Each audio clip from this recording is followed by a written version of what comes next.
Здравейте, казвам сега на доктор Ралица Василева, акушер-гинеколог, и Николет Иванова, майка на Лора, която точно днес става на 1 годинка. Ще я видим тук на снимките. Предпочетохме да не идва в студиото, защото е много мъничка. Чухме сега кои са всъщност стандартните изследвания, които трябва да се направят по време на бременността. При Николет обаче историята не е била точно така, защото преди Лора тя има друго родено детенце, което за съжаление има фатален изход. На 6 месеца всъщност детенцето си отива. Опитвали сте да правите всичко възможно, за да го спасите, но по-скоро ти разкажи каква е историята в подробности, защото знаеш, че това би било наистина важно и за други майки, които чакат дете в този момент. Докато бях бременна, нищо не подозирахме какво ни чака. Моите лекари ме посъветваха да не си правя изследвания за Даун, понеже не влизам в рисковата група. И като се роди, бяхме в шок. Беше с много малформации.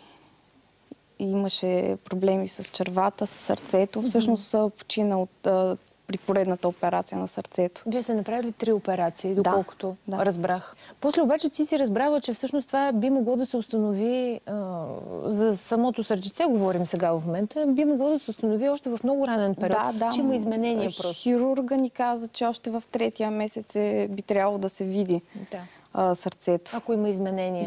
Да. Доктор Василева, вие подкрепяте ли това, което казал и хирурга? Да, по принцип има стигми, които ултразвуково могат да се наблюдават още в първи триместър. Между 11 и 13 седмица ултразвука, който се прави, той много често съпътства ранния биохимичен скрининг и е част от него. Биха могли да се видят по-значителни, тежки увреждания на органи, ако има такива. Ако има такива. Защото ние пък и преди предаването си говорихме с вас, че реално така бъдещи майки, действително децата могат да имат някакви увреждания, но това пък да не бъде отчетено по някакъв начин. Възможно е много дискретни увреждания да имат, които да убегнат на при ултразвуковия преглед или изобщо да няма, а пак бебенцето да е с болест на Даун. Това също е възможно. Ние видяхме, чухме кои са стандартните изследвания, които трябва да се направят и на бъдеща мама трябва да си ги направи. Какво обаче още би могло да се направи, за да бъдем сигурни, че всичко ще бъде наред? Сега вече има по-нови методи на неинвазивна пренатална диагностика, именно търсене на ДНК от плода в майчина кръв. Това са най-модерните методи, които също биха могли да се използват в много ранен срок. Това е ценното при тях, че от 9-та седмица до 20-та седмица могат да се прилагат тези тестове. Ти направи ли такъв тест? Да, през втората бременност си направих в 11-та седмица. Николет, как протече втората ти бременност? Имаше ли много по-големи притеснения? Или всъщност с тези тестове ти успя така да се успокоиш и да знаеш, че всичко този път ще бъде наред?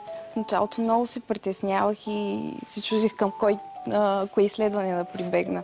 Защото амниоцентеза и другото хорион биопсия има риск за... Притесняваше ли се? Много се притеснявах да не загубя бебето. И след това прибегнах към... тези генетични тестове, които всъщност като... Да, и след като си го направих и бях много по-спокойна.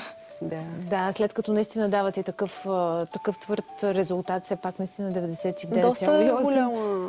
Никак не е...